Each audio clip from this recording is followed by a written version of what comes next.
Miren, como bien lo dicen, estamos en una revolución en materia de factura electrónica. Siéntanse, yo sé que a lo mejor es difícil comentar esto entre usuarios, emisores y receptores de facturas y que a veces con los cambios es difícil transmitirlo así, pero siéntanse orgullosos de que México es hoy vanguardia a nivel internacional en materia de factura en varios sentidos. Vanguardia en el número de facturas que se emiten, más que cualquier número de transacciones de cualquier banco de este país. De hecho, ahí lo ven en la lámina hasta arriba, 200 facturas por segundo hasta la derecha, arriba hasta la derecha, es lo que recibimos en promedio. ¿Qué quiere decir? Que hay segundos en los cuales recibimos miles de facturas y segundos en los que recibimos 20, 30 facturas que evidentemente son, o menos, que son en las madrugadas, ¿no? Pero durante el día hay segundos de miles y miles de facturas recibiendo. Y esto habla de una solidez informática del SAT, pero también habla de un compromiso de los contribuyentes. Y entonces, esa es una primera medición de por qué la factura en México, por qué México es vanguardia en la factura. México es vanguardia en la factura porque tiene un sistema absolutamente estable en la emisión y recepción de facturas derivado de su modelo de interacción a través de 80 auxiliares del SAT, casi 80 auxiliares del SAT o proveedores autorizados de certificación. México es líder a nivel mundial porque es el único país en el cual la factura es de uso generalizado, es decir, no es aplicable a unos solos sectores, a unos pequeños sectores, sino que es aplicable a todos los sectores de la economía. ¿Y eso qué implica? Que podamos ya, a través de esta, poder ofrecer nuevos servicios. Y el mensaje fundamental que yo les traería es que los cambios en factura electrónica tienen ese objetivo en específico, ofrecer mejores servicios a los contribuyentes, a la gran masa de contribuyentes, al más del 90% de los contribuyentes que la emisión o recepción de una factura no es tan masiva como puede ser el caso de ustedes, pero sí hay millones y millones de contribuyentes que emiten o reciben alrededor de 20, 30 facturas al mes y que gracias a esta revolución poco a poco le estamos ofreciendo mejores servicios. Un ejemplo muy concreto de esos mejores servicios fue la declaración anual de personas físicas este año. Gracias a la factura electrónica, este año la declaración anual estaba por primera vez prácticamente hecha en su totalidad. Para algunos contribuyentes implicó hacerla en menos de 3 minutos esta declaración anual.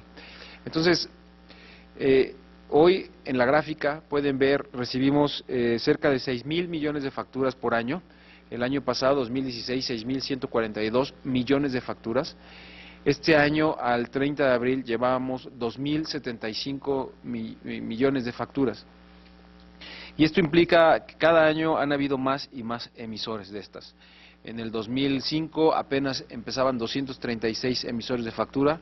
Para 2006 se agregaron 1,424 emisores y así vamos creciendo poco a poco hasta el año 2011, que es cuando se da un verdadero brinco de 332,000 emisores por primera vez ese año, y en 2014, que es cuando se hace obligatorio, y por eso ese brinco en la línea verde. En 2014 fueron 3,300,000 contribuyentes más que empezaron a hacer uso de la factura electrónica, y evidentemente ya para 2015, 2016, pues el número está disminuyendo. En 2017 llevamos 283,000 emisores nuevos, y así cada año vamos incorporando nuevos emisores. Ahora, ¿por qué lo hacemos? Toda administración tributaria tiene un intercambio, tiene que trabajar en un intercambio entre facilitación y control, como lo ven del lado izquierdo. La autoridad tiene que ejercer actividades de control, y cuando decimos actividades de control nos referimos desde auditorías hasta simplemente el obtener cierta información que nos permita garantizar dos cosas: equidad y proporcionalidad en el pago de impuestos. Si no tuviéramos estos retos que nos establece la Constitución aquí en México y en todos los países del mundo, si no tuviéramos ese reto, pues simplemente a cada quien le diríamos, pues pon el impuesto que tú quieras, y eso nos llevaría a un resultado de poner un 0 de impuesto por cada contribuyente. Diría, no, pues yo pongo 0 pesos, ¿no? Entonces, tenemos en el SAT una misión que cumplir. La Constitución y a través de las leyes secundarias nos mandatan a cumplir esta obligación, y para eso necesitamos tener control de la información. Por ahí el otro día escuchaba a alguien decir, no hay nada más, no hay nadie que le guste pagar impuestos, pero es todavía más desagradable que tú pagues impuestos y otros no los paguen. Entonces el SAT ofrece ese servicio, y por eso se llama servicio de administración tributaria, de garantizar, por un lado, equidad, proporcionalidad, y en segundo lugar, que esa es la misión, por ejemplo, de mi área en particular, de servir al contribuyente y orientarlo y auxiliarlo a que pague bien sus impuestos. Pero entonces, la autoridad tiene ese doble rol: obtener información y a través de esa obtención de información y del uso de sus facultades, controlar el buen pago de impuestos, y por otro lado, facilitarlo para que sea de manera más fácil y más menos costosa para los contribuyentes cumplir con esta obligación y lograr un cumplimiento voluntario. El 95% de los ingresos que obtiene el SAT son voluntarios, así es que no podríamos apostar a un ejército de control cuando sabemos que nunca tendríamos la capacidad de hacer que todos paguen sus impuestos si quisiéramos hacerlo de manera obligatoria y todo controlado. Entonces tenemos que estar equilibrando, y eso lo hace cualquier administración tributaria, equilibra entre facilitación y control. Normalmente las autoridades tributarias van de manera pendular entre estas dos ideas, facilitación y control. Durante muchos años el SAT ha ejercido actividades de control, poniendo nuevas declaraciones informativas, etcétera, y luego viene un nuevo jefe del SAT, por decir algo, una nueva administración, y dice, no, ahora el pago de impuestos es muy complejo, vamos a hacerlo más sencillo, y empieza a quitar elementos a la declaración, hasta un punto en que nuevamente llega un nuevo jefe del SAT o nueva administración, o simplemente cambia el ciclo, y nos damos cuenta que se ha hecho tan simple que hay muchos huecos y mucha gente abusando de la ley, o abusando del espacio que se dio con la facilitación, y otra vez empiezan medidas de control. Y así, pendularmente, quienes llevan muchos años en la materia fiscal, pues seguramente lo han visto, cómo de repente nos vamos hacia la facilidad, de repente nos vamos hacia el control, de repente otra vez a la facilidad, etcétera. Nosotros creemos, y esa es la visión estratégica con la cual estamos trabajando el tema de factura, que llegamos a un nuevo punto, ahí en la lámina donde hablamos de documentos digitales, al centro de ella, llegamos a un nuevo punto en la historia de la administración tributaria que tiene que ver con el uso de la tecnología y el uso de documentos digitales. Ese nuevo punto de la historia es en el cual creemos este viaje pendular entre facilitación y control se va a empezar a detener, porque llegamos a un nuevo punto en el cual están juntos esos elementos. La información que hoy obtenemos a través de microdatos, como se ve ahí en la gráfica, o transacciones, que son todos esos puntos, y que queremos representar con ello, la principal fuente de microdatos es precisamente la factura electrónica. Nos permite ofrecerle al contribuyente, poco a poco, nuevas herramientas que nos lleven a una contabilidad fiscal, incluso desde el SAT.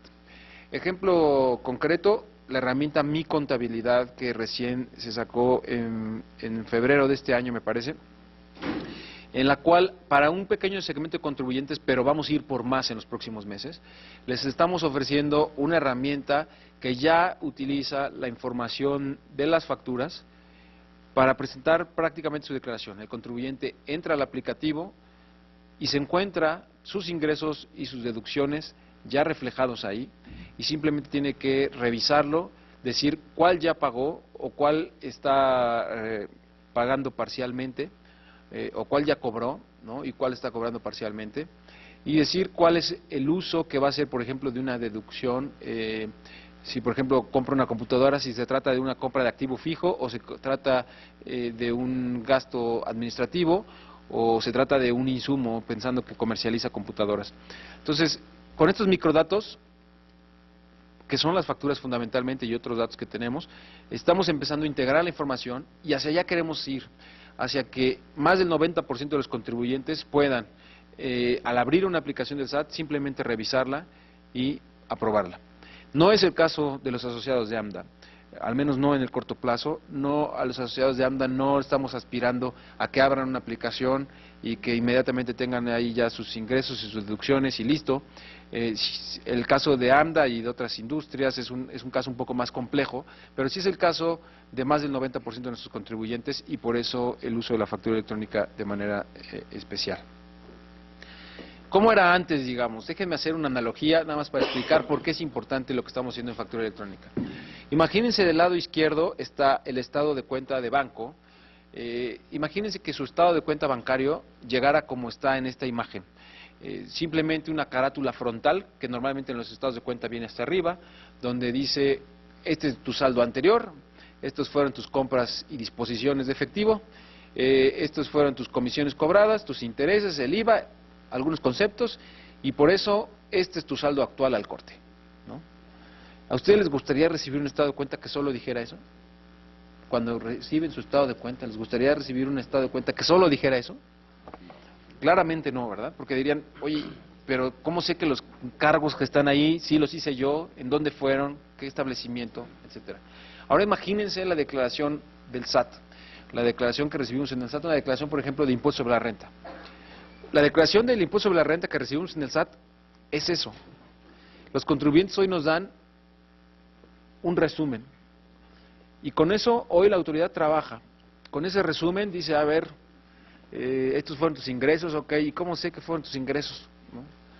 Y entonces, ¿qué es lo que pasa como consecuencia? Que el SAT tiene que tener un ejército de auditoría, ¿no? Para ir de manera, pues no aleatoria, porque no lo hacemos así, pero sí un poquito a ciegas, ¿no? Con ciertos elementos, modelos de riesgo que tenemos en el SAT, pero un poquito a ciegas decir, pues vamos a auditar a tal persona porque tiene algo raro, ¿no?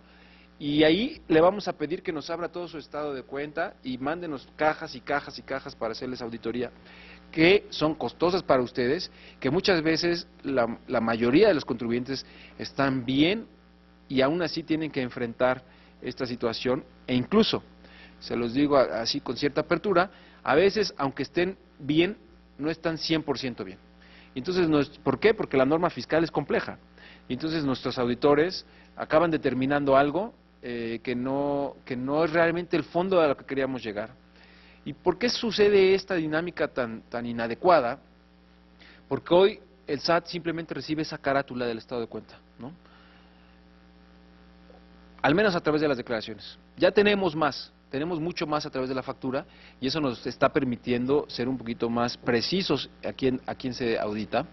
Y en segundo lugar, con el fortalecimiento, porque lo que estamos haciendo hoy, lo que le estamos presentando el día de hoy, es el fortalecimiento de la factura electrónica. Con ese fortalecimiento, lo que vamos a lograr es poder integrar mejor la información y poder ofrecerles un mejor servicio a los contribuyentes cumplidos y una mejor precisión de quiénes son los contribuyentes incumplidos. Entonces, a lo que vamos es a lo que aquí del lado izquierdo ustedes ven en un estado de cuenta normal.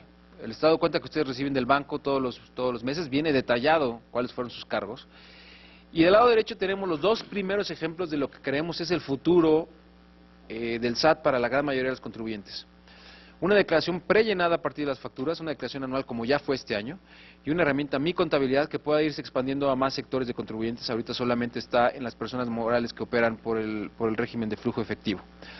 Entonces, hacia allá vamos. ¿Por qué? Porque estamos creando un ecosistema digital, un ecosistema en el cual el centro es la factura electrónica. Hoy la factura electrónica está en el buzón tributario, hoy la factura electrónica poco a poco empieza a permitir que a partir de este elemento digital se pueda construir la contabilidad electrónica para efectos fiscales. El SAT empieza a hacer control de obligaciones, es decir, determinar cuando alguien está incumpliendo con alguna obligación a partir de la factura electrónica.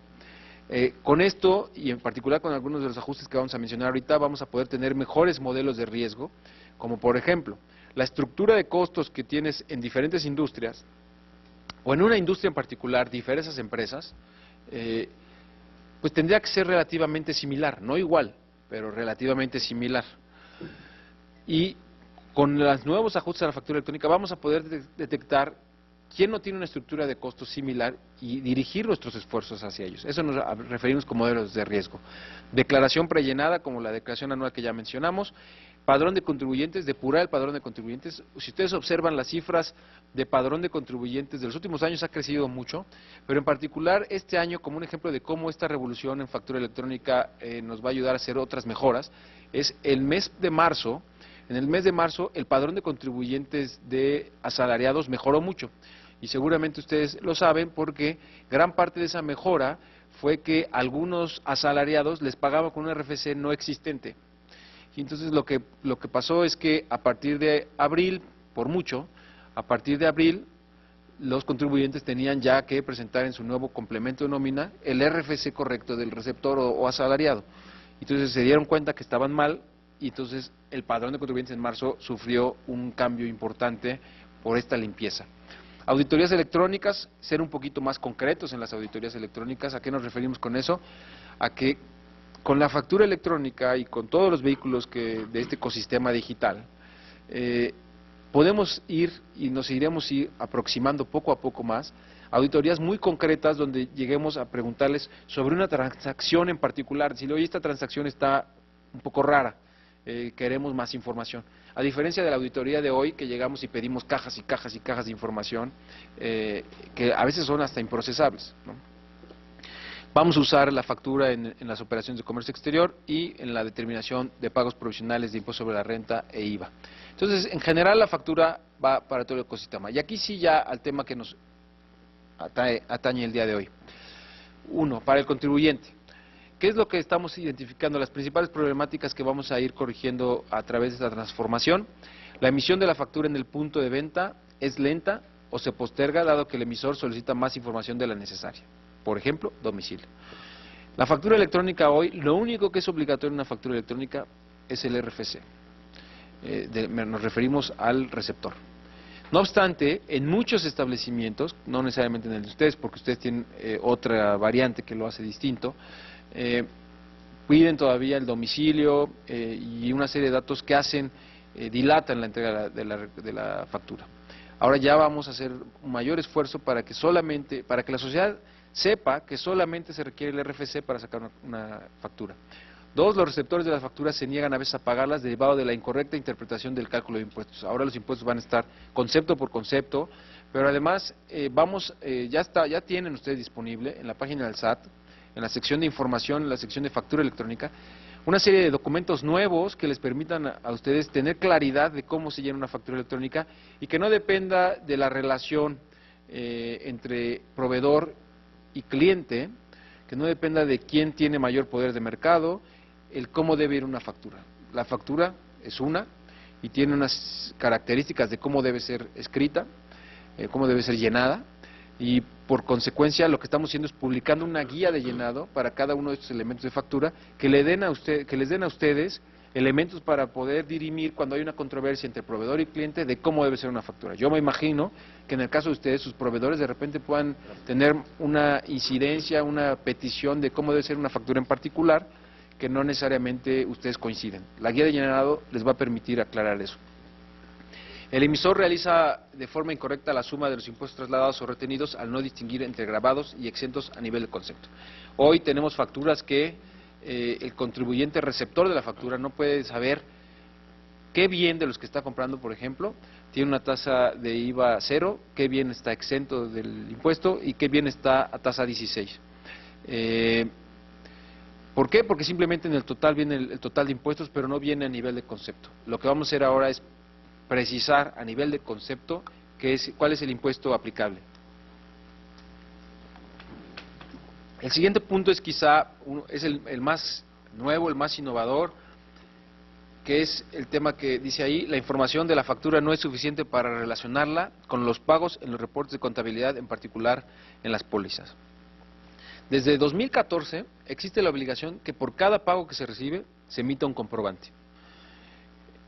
Esta obligación ha sido incumplida por algunos y cumplida de manera distinta, lo cual lo hace desorganizado, digamos, por otros. Lo que estamos haciendo es creando un complemento para recepción de pagos, que ahorita veremos con un poco más de detalle, que lo que busca es precisamente aclarar cómo el cumplir con esa obligación de reportar en un comprobante cada pago. Ahorita entramos más detalle. Y finalmente, ¿qué tenemos hoy con problemática? Una cancelación indebida de facturas pagadas que repercute en los contribuyentes, en particular que no pueden deducir o que deducen facturas que ellos no saben que están canceladas. Entonces, eso también lo vamos a ir cambiando. Bueno, aquí algunos de los errores que existían: 5.13 mil millones de facturas con una perdón, de 5.13 mil millones de facturas, 28% con un importe en cero en 2014, de 5.90 millones de facturas, 5.900 millones de facturas, con valores negativos un 0.12%. Una serie de facturas que tenían errores que, si bien en una sola pieza de facturación parecen pequeños, digamos, o irrelevantes, ya para el análisis completo con el cual estamos trabajando, se convierten en muy relevantes. Entonces teníamos que hacer algo, por ejemplo, importes incongruentes como trillones de pesos en una factura. Trillones de pesos que evidentemente pues no puede ser una factura real. Si el PIB son alrededor de 20 billones de pesos, ¿cómo vamos a tener una factura de trillones de pesos? Es imposible. Era claramente un error, y así teníamos facturas con tipos de cambio de 1.90, peso dólar, y etcétera. Entonces, lo que estamos haciendo es simplemente dando un paso adicional que nos va a permitir darle mejor servicio a los contribuyentes. Entonces, el objetivo fundamental es incrementar la calidad de la información que se obtiene en la emisión de factura para brindar servicios a los contribuyentes, eliminar prácticas indebidas que hemos identificado, transformar la interacción del contribuyente con la autoridad tributaria en lo que hemos denominado al interior del SAT imperceptibilidad del pago de impuestos. Es decir, que esa gran masa de contribuyentes, ese 90% que les he mencionado un par de veces el día de hoy, pueda en el futuro hacer de su relación tributaria algo imperceptible, simplemente abrir una aplicación, revisarla, aceptarla, como ya fue en el caso de declaración anual. Entonces, los cambios que estamos haciendo básicamente son 4 grandes cambios. El primero es el cambio al complemento de nómina, que seguramente ya ustedes lo hicieron, que nos va a permitir eliminar la declaración informativa múltiple de sueldos y salarios, que seguramente existen algunas dudas todavía y con gusto las podemos precisar el día de hoy. La creación del complemento de recepción de pagos que ya mencionaba, que nos va a permitir poco a poco prellenar la declaración informativa de operaciones con terceros y en un mediano plazo poder eliminar esa declaración informativa de operaciones con terceros. Los cambios a la factura electrónica en lo general, que nos va a permitir simplificar y prellenar mejor las declaraciones.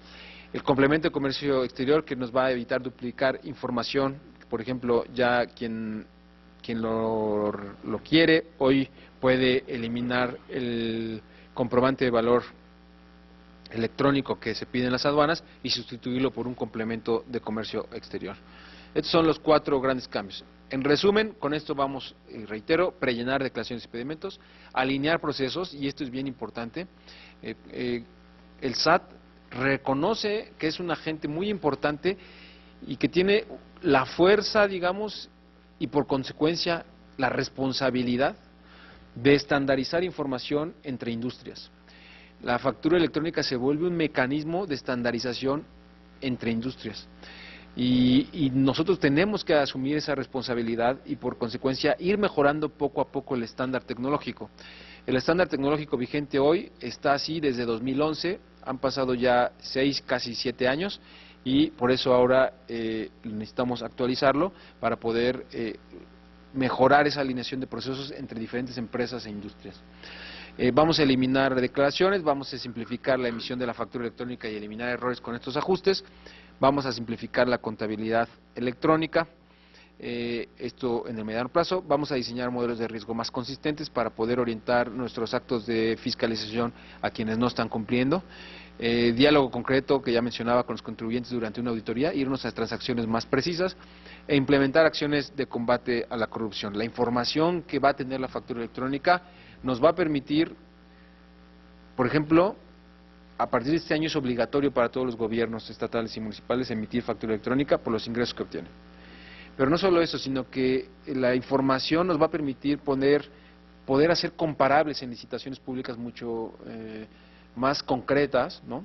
Utilizando incluso información de transacciones entre el sector privado de la misma naturaleza. Evidentemente, para esto se requiere la voluntad de otras organizaciones que están al 100% dedicadas al combate a la corrupción. En el caso del SAT es un coadyuvante y su misión es distinta, pero la información ahí va a estar y poco a poco creemos que nos va a poder ir ayudando. La nueva versión de factura electrónica integra características como las reglas de validación, reglas de validación como el que antes se podía hacer, o todavía hoy, se puede hacer una factura electrónica con una tasa de 14% de IVA y el sistema te lo acepta. Eso es a partir del 1 de julio y en particular con más fuerza a partir del 1 de diciembre. Ya no va a haber facturas con una tasa de IVA del 14%, ¿no? Porque ya no te lo va a permitir el sistema. Esas son el tipo de reglas de validación que se introducen. Se introduce la confirmación de rangos cuando los importes sean altos. ¿Y cuánto es alto? 100 millones de pesos, facturas de más de 100 millones de pesos. O tipos de cambio 30, 40, ya no me acuerdo, ¿es 30 o 40%? 30% distinto del tipo de cambio fix que publica Banco de México. Se van a poder registrar de manera estandarizada los descuentos y por concepto, y se van a implementar 17 catálogos, entre los cuales quizá el que más dudas ha generado es el catálogo de productos y servicios, que es un catálogo internacional de las Naciones Unidas y que en los próximos días estaremos publicando en Internet una herramienta para que puedan catalogar mejor sus productos y servicios. Simplemente son 4 niveles de clasificación. Hay que ir empezando con el primero, que si no mal recuerdo son 52 opciones. Esa es la parte más difícil, y después ya dentro de esas 52 opciones se van abriendo distintos niveles de clasificación. En promedio es por cada uno de los productos se abren 10 opciones, y hay que escoger esas 10 opciones donde entra el producto, y poco a poco vamos llegando al producto. Entre las preguntas que me enviaron, venían preguntas relacionadas con esto. Ahorita podemos entrar al tema. Lo que hicimos fue, dado que ya estamos probando esta herramienta para podérselas publicar, buscamos autopartes, algunas autopartes, y les diría que por cada una de ellas nos costó alrededor de 3-4 minutos clasificarla, no más. Entonces, seguramente habrá dudas. Ahorita, de hecho, son 4 niveles de profundidad en ese catálogo. El cuarto nivel es opcional y pueden quedarse al tercer nivel, que creo que es una de las grandes dudas que tienen en las preguntas que nos enviaron. Ahorita le voy a pedir a Germán que vaya entrando a estas láminas, que ya van un poco más enfocadas a las preguntas que ustedes nos hicieron llegar. Así es que le paso la voz a Germán para que vayamos precisando. Creo que las siguientes láminas son específicamente de las preguntas que ustedes nos hicieron llegar. No abarcamos todas aquí, abarcamos algunas y podemos después dar espacio para poder discutir otras.